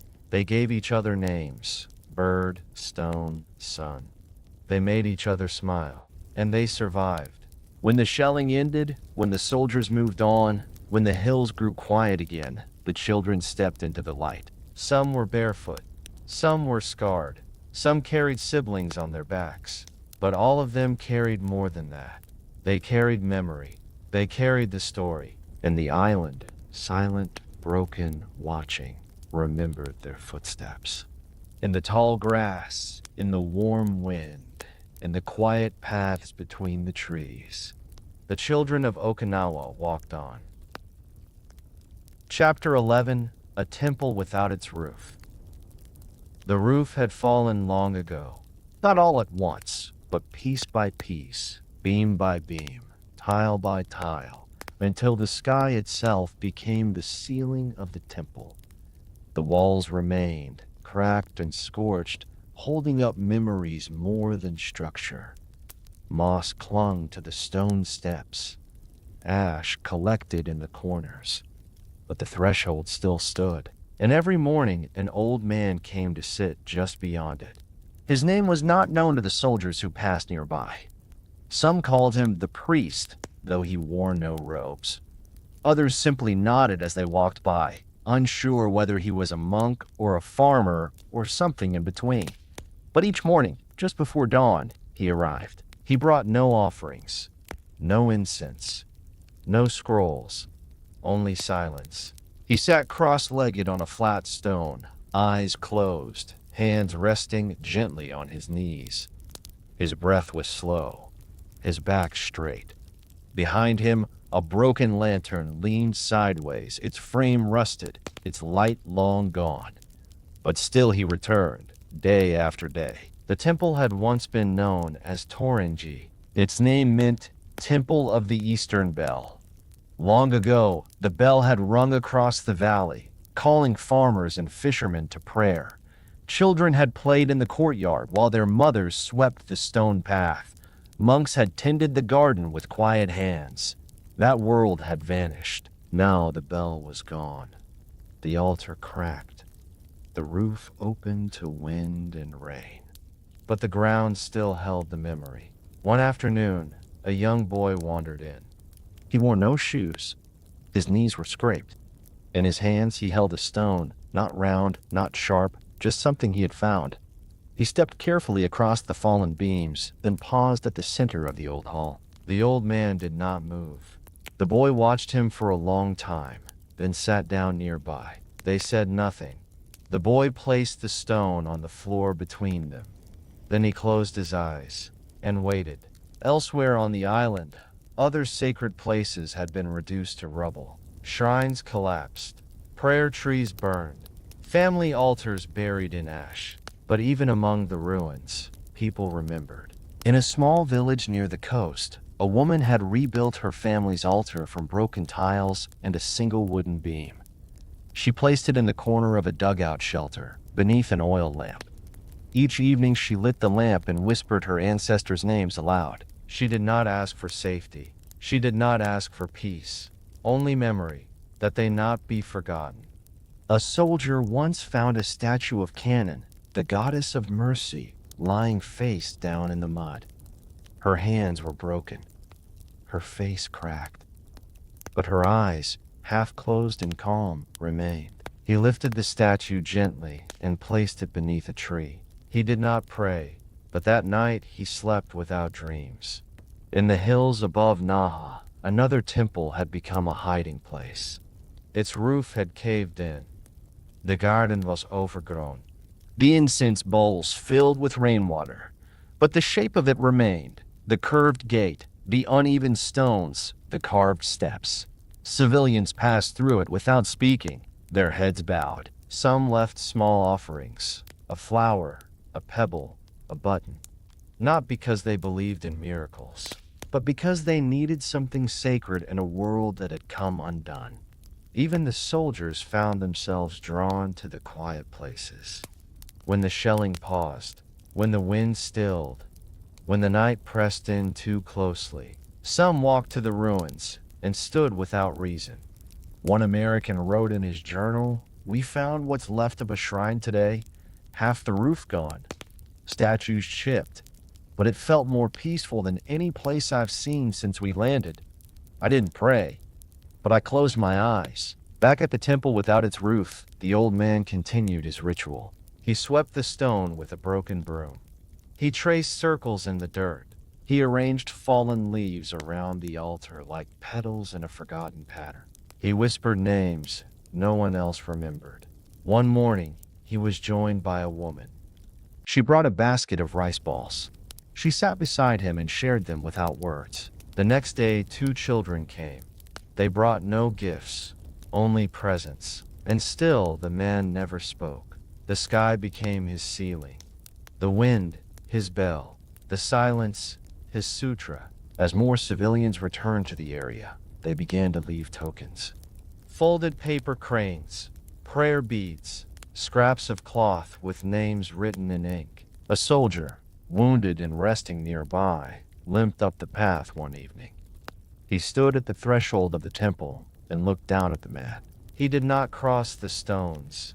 He removed his helmet, bowed once, then turned and walked away. In the rain, the temple echoed with droplets on stone. In the sun, the shadows of the broken beams danced across the floor. No ceremony was held, no formal words spoken, but the sacred remained. Because sacred things are not made by buildings.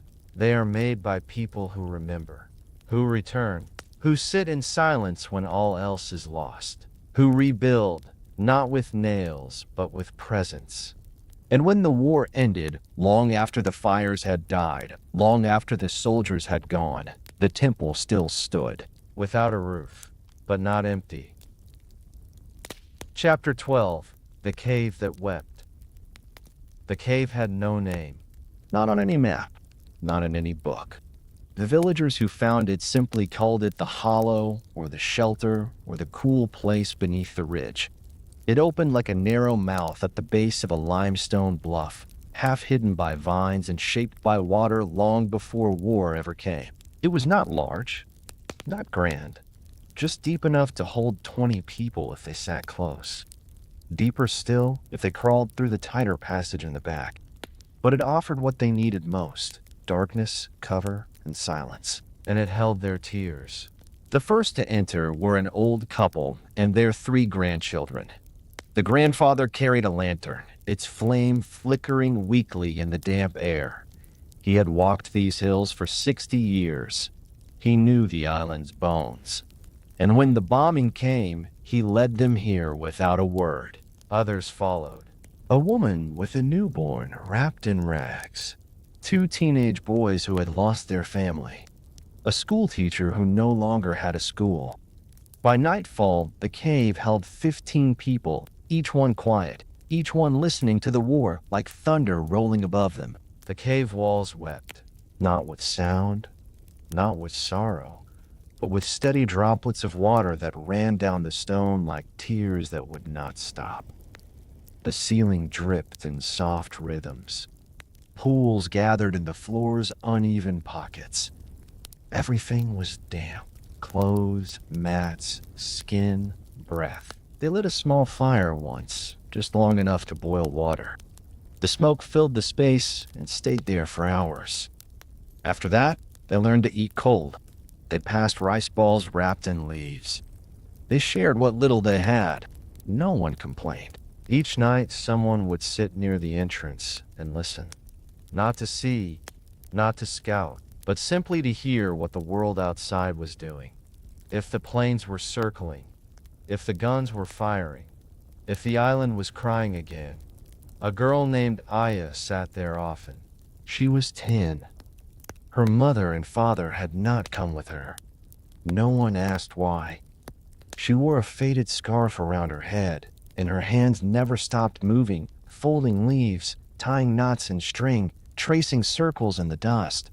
She did not speak for 3 days. Then, one morning, she began to sing, softly, almost a hum, a lullaby her mother once sang, perhaps, or something she made up. The melody drifted through the cave like wind through trees. The others did not stop her. They listened with eyes closed. It was the first music they had heard in weeks. In the far corner of the cave, an old woman whispered prayers each night. She sat with her back to the stone, her legs tucked beneath her eyes fixed on nothing. Her voice was quiet, hoarse from thirst, but steady. She whispered names, her husband's, her sister's, her children's. She did not ask the gods for anything, only that they remember. One evening, a young man arrived carrying a wounded soldier on his back. They had come from the eastern ridge where the shelling had torn apart a schoolhouse and set the fields on fire. The soldier was Japanese. His uniform was soaked with blood. He barely breathed. They made space for him near the wall. They wrapped his shoulder in cloth. They spooned water into his mouth. He never opened his eyes, but he lived. For 3 days, the cave was silent, not from peace but from fear. Outside, the bombardment was relentless. The ground shook. The stone groaned. Dust fell from the ceiling like rain. Children covered their ears. Mothers held their breath. The fire was never lit, and the cave wept. Each drop from the ceiling marked another second of endurance. Each pool on the floor held the echo of a heartbeat. Each dark shadow across the stone held the memory of someone still breathing. In the middle of that storm, a small boy asked if the cave was alive. His sister told him yes, that it was crying because it had to hold too much sadness. The boy nodded and whispered, "I think it's crying for us." After the worst of the shelling passed, the people moved more freely. They collected rainwater. They boiled roots. They whispered again. But they did not leave. The cave had become more than shelter. It was a vessel, a witness, a quiet body that held them all. They carved lines into the walls to count the days. They scratched prayers, a circle with rays for the sun they missed, a wavy line for the sea they hoped to see again, a name carved over and over again by a girl who didn't want to forget. One man died there, an elder who had lost too much to go on. He lay back against the wall, eyes open, breathing slow. When the breath stopped, no one cried out. They sat with him in silence. Someone covered him with a mat. Someone whispered his name. And the cave kept weeping. Later, after the island quieted, after the last shots faded into history, the survivors emerged, one by one, blinking against the sun, moving slowly, with care. Some kissed the ground. Some looked back at the cave and bowed. Aya was the last to leave. She touched the wall near the entrance. Then she stepped into the light. Years passed. The cave became overgrown, forgotten by maps, hidden by vines. But people still came. Not many, just a few. A boy who had grown old. A girl who once sang. A mother who still remembered the dust on her child's hands. They brought flowers, stones, small offerings. They listened to the silence, and they heard the cave weep still. Soft droplets falling from the ceiling, marking the time, telling the story. The cave remembered what the world tried to forget.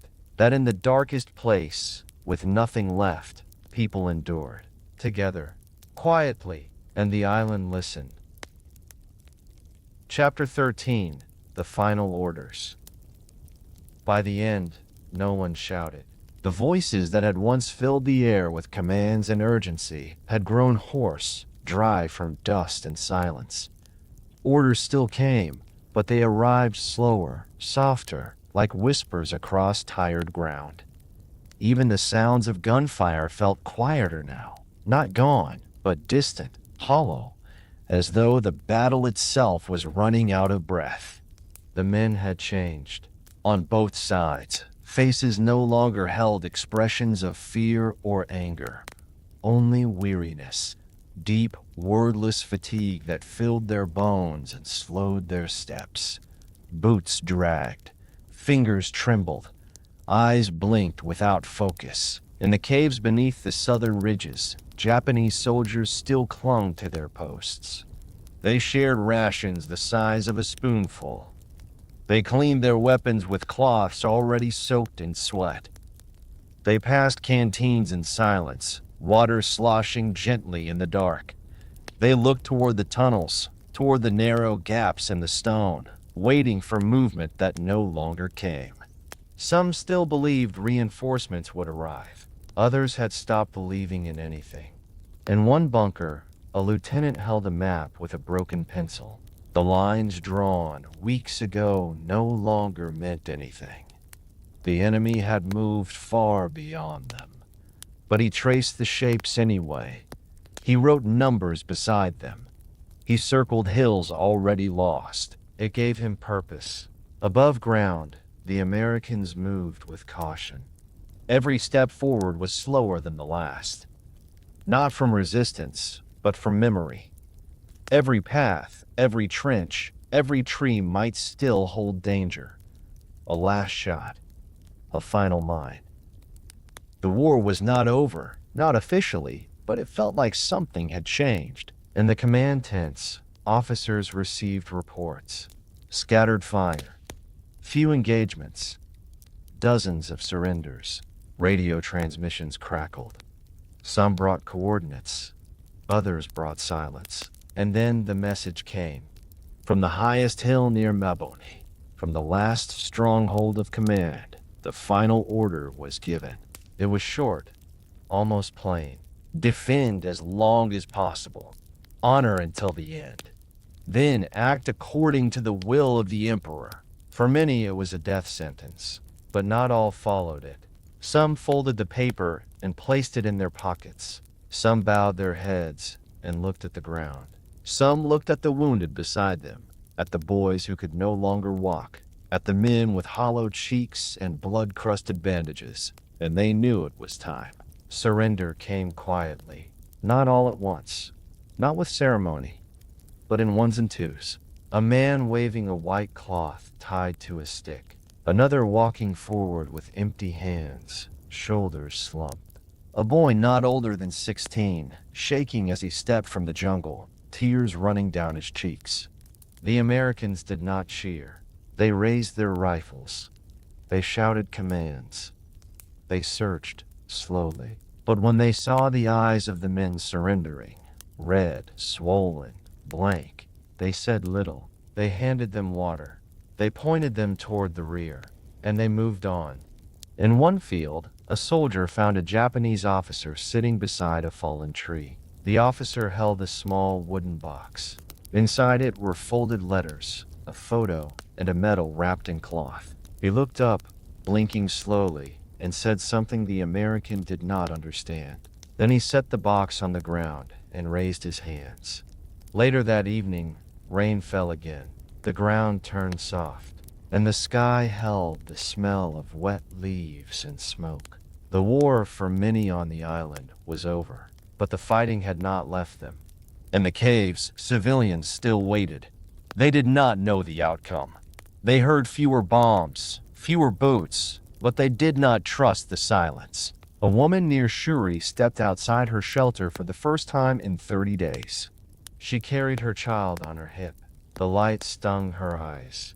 She saw no soldiers, only the remains of what had been. She turned back inside and told the others it might be safe. They did not believe her. Not yet. The jungle itself seemed to breathe slower. Leaves stirred gently. Birds returned in short bursts of song, and smoke drifted in thinner lines. In a hollow near the beach, a group of Japanese soldiers buried their weapons. One rifle at a time, one sword at a time. They wrapped them in cloth and placed them in the earth. Then they bowed and walked away. Elsewhere, a general made his last call. He sat on a rock, writing with steady hands. Not a command, not a strategy, but a farewell. To his men, to his country, to the land beneath him. He folded the letter, pressed it to his forehead. Then he was gone. His aide buried him beneath a camellia tree. A stone was placed at the head. No words, just a stone. And above him, the branches swayed in the wind. Back at the American lines, the medics kept working. More wounded arrived, not from new battles, but from old ones that had taken days to reach help. Some cried when they were touched, not from pain, but from relief. A nurse bathed a child in warm water. She hummed a song from her childhood. The child fell asleep, In the tent beside her, a soldier wrote a letter to his wife. He wrote, "I think it's over, or almost. I don't know how I feel. I thought I'd be happy, but I'm just tired. Everything's quiet now. Too quiet." He folded the paper and closed his eyes. Outside, the sun dipped low. The hills turned gold, and across the land, flags were lowered. Not just one side, both, in different places, at different times, but always with the same motion, slow, careful, solemn. And then the cloths were folded, and the hands were still. The final orders had been given, and finally obeyed. Chapter 14. The Silent Sea. The sea had always been there, waiting beyond the hills and forests, just past the shattered villages and burned fields. It never stopped moving, even as the island trembled. When the battle came to Okinawa, the sea remained steady, rolling in quiet rhythm, rising and falling beneath clouds and fire. For months, it had carried the war. Ships stretched along the horizon, hundreds, then thousands. Carriers with long decks full of planes, destroyers bristling with guns. Hospital ships painted white, rocking slowly with the wounded. The sea held them all, surrounding the island with iron and thunder. It reflected smoke in its ripples. It swallowed wreckage. It cradled lifeboats and oil slicks. And when the skies filled with the sound of engines and screams, the sea bore witness in silence. But now something had changed. The thunder had faded. The ships remained, but they no longer crowded the waters. The guns had gone quiet. The air had stilled. And in that silence, people began to return to the shore. A group of American Marines walked down toward the beach near Yanabaru. They stepped carefully, unsure if the mines had been cleared. Their boots sank into wet sand. The surf reached toward them, then withdrew again, as if unsure it was welcome. One man carried his helmet in his hand. Another removed his boots and walked into the surf up to his knees. No one told him to stop. The others watched him quietly. He stood there for a while, water swirling around his legs. Then he looked up at the wide expanse beyond. No planes, no fires, only sky and sea, stretching far beyond where his eyes could reach. He said nothing. He turned, walked back to shore, and sat down in the sand. Further down the coast, an Okinawan fisherman found the remains of his boat. It was half buried, caught in driftwood and scattered rope. Its hull was cracked along the bottom. The oars were gone, but it was his. He ran his fingers across the edge of the wood. The paint had faded, and salt had begun to eat through it, but he recognized the mark he had carved years ago into the bow, a symbol for long life. He sat beside it for a long time. The sea whispered nearby, bringing the tide in with a calm he had not felt in many weeks. He didn't know if he would ever fish again, but he knew he would try to mend the boat, not to reclaim the past, but to begin something again. In the bay, larger ships still floated at anchor.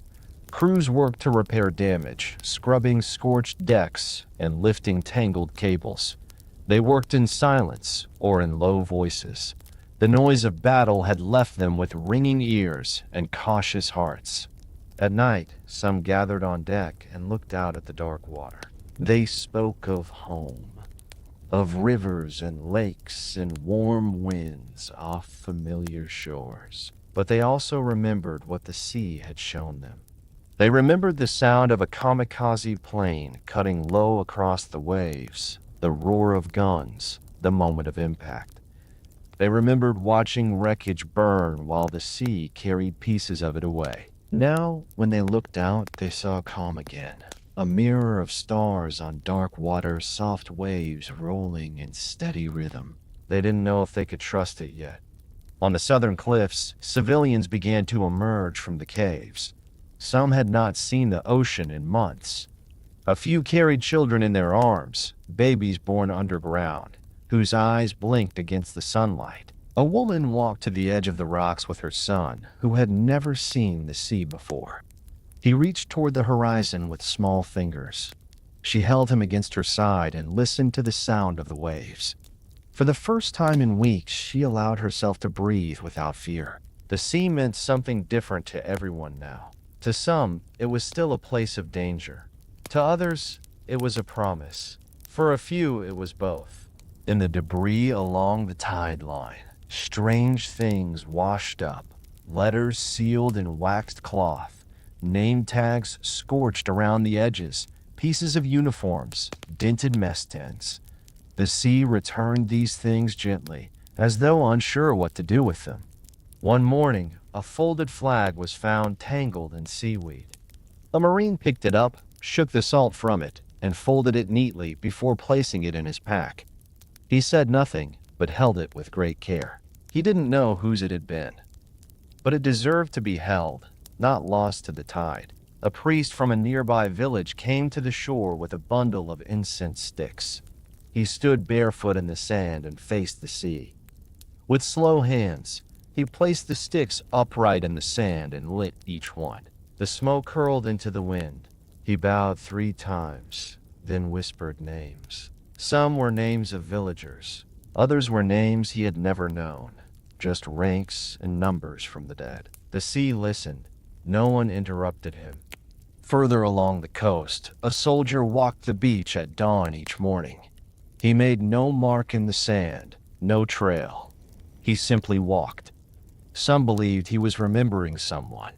Others said he just needed the quiet. He never said why. But each morning, just before sunrise, he returned to the same place where the tide met the dry sand. He would stop, stand still, and watch. The sea gave back its silence in return. A child built a small pile of stones near the edge of the water. Each day she came to add one more. She never spoke. She only looked out at the water and hummed a quiet song. The waves never knocked it down. They curved around it as if it belonged there. The sea did not erase everything. It remembered. In the deep, it held ships torn apart, letters never read, voices carried in lifeboats.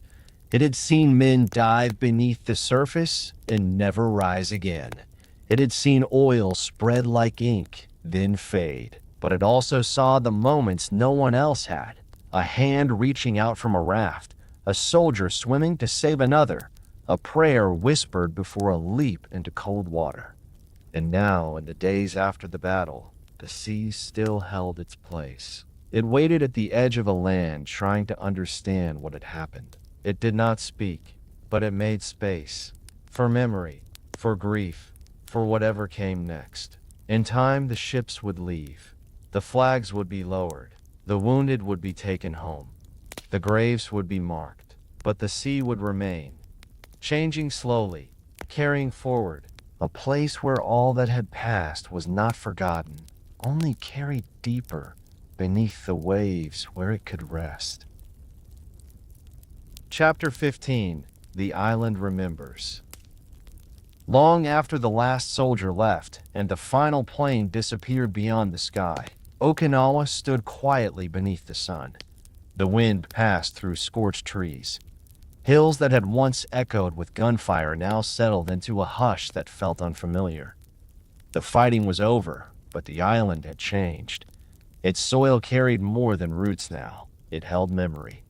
The forests, where villagers once gathered wood or children played in the shade, had grown still. Trees stood twisted from blasts, some stripped bare, others leaning as if tired. Yet small signs of life slowly crept in. Shoots of green reached up from blackened ground. Ferns unfurled near stream beds where water once ran red. Wildflowers bloomed where shrapnel had landed. The earth, wounded as it was, began to mend itself quietly. In the villages, those who remained or returned found only outlines of what used to be. Foundations with no walls, hearths without roofs, fences broken into pieces and scattered like bones. Yet people came back. Some arrived with children, others returned alone. They cleared rubble, They gathered stones.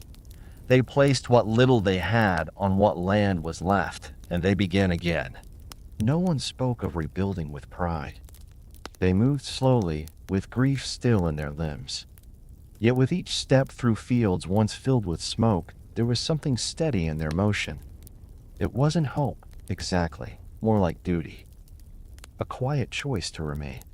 One morning, an old man stood beside a well that had gone dry during the shelling. He placed a hand on its edge and looked down. For a moment, he said nothing. Then he dropped a stone and waited. The sound came, faint but certain. Water.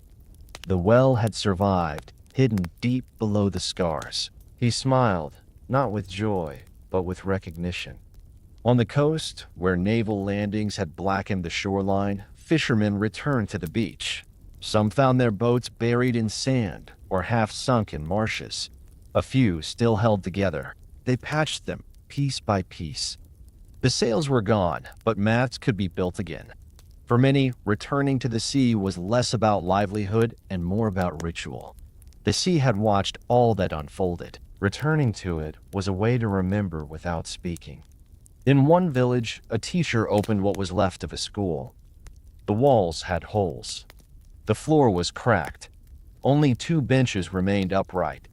But the children came, dressed in hand-sewn clothes, carrying empty slates. They sat in silence as she lit a candle and read aloud from memory. There were no books, yet her voice filled the space like it always had, low and clear. She did not speak of war. Not yet. Instead, she taught the names of birds, and how to count to 20, and the shape of clouds in different seasons. In a small clearing near the southern cliffs, a group of women gathered. Each carried something, a folded cloth, a carved stone, a piece of incense. They placed these offerings near a tree left standing in the middle of the battlefield. Its branches were scorched, but alive. Beneath its trunk, the earth had opened once during the shelling and closed again with the rain. They didn't call it a shrine. They didn't build a monument. They simply sat for a while, sharing food, then prayers, then silence. Birds passed overhead. Somewhere nearby, a stream began to run again, trickling between stones with a sound that hadn't been heard in months. The land around them did not respond with signs or voices, but it seemed to listen. At night, families built small fires, not for warmth, but for light. In the glow, they cooked rice slowly, spoke of relatives they still couldn't find, and told stories, not of the war, but of days before it. One father told his son about the sound of rain on thatched roofs. A grandmother shared memories of New Year's dances in the village square. A young woman described her mother's old garden, hibiscus, bitter melon, and bees that hummed all through spring. These memories, once buried beneath grief, began to return. In time, markers appeared. Not grand statues or marble crosses, just wooden stakes with names painted in charcoal, stones arranged in circles, small cloths tied to tree branches. They were made with care. Some bore poems. Others simply listed the dates someone had lived. No ceremonies announced their creation, yet the island began to hold these places with quiet dignity. Along the cliffs where the worst battles had raged, wild grass grew tall. Wind passed over it in long waves, rippling like breath. From a distance, it looked like the land was exhaling. Near one slope, a boy stood with a bundle of flowers he had gathered from nearby fields. He didn't know the names of the men who had fallen there, but his father had brought him to lay them down. The boy placed the flowers gently on a mound of soil and stood still for a while. Then he walked away without looking back. Everywhere, signs of life returned. A farmer planted new sweet potato vines along a hillside. A potter rebuilt her kiln with clay from a fresh pit. Children collected glass from bombed ruins and turned them into wind chimes. They hung them from trees, and the soft music drifted down village paths as if carried on memory itself. And slowly, the island, worn and wounded, held these moments close. Not to forget what had happened, but to carry it, each trail through the woods, each rebuilt wall, each child's drawing left on a flat stone, they became part of the remembering.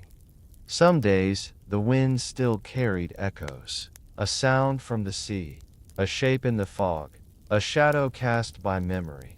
But with time, those echoes softened. They no longer brought fear, only reflection. And the land, as if understanding its own place in the story, stood patiently. It needed no monuments. It asked for no speeches. The lives lost were not numbers. They were footprints now, pressed into fields, washed by rain, fed by sun. The island didn't move on. It simply remained, steady beneath the weight of history, quiet beneath the open sky. And as the years passed, it remembered not just the sorrow, but the return, the planting, the rebuilding, the soft singing, the morning walks, the letters written in silence and buried beneath trees. Okinawa held all of it, and always would.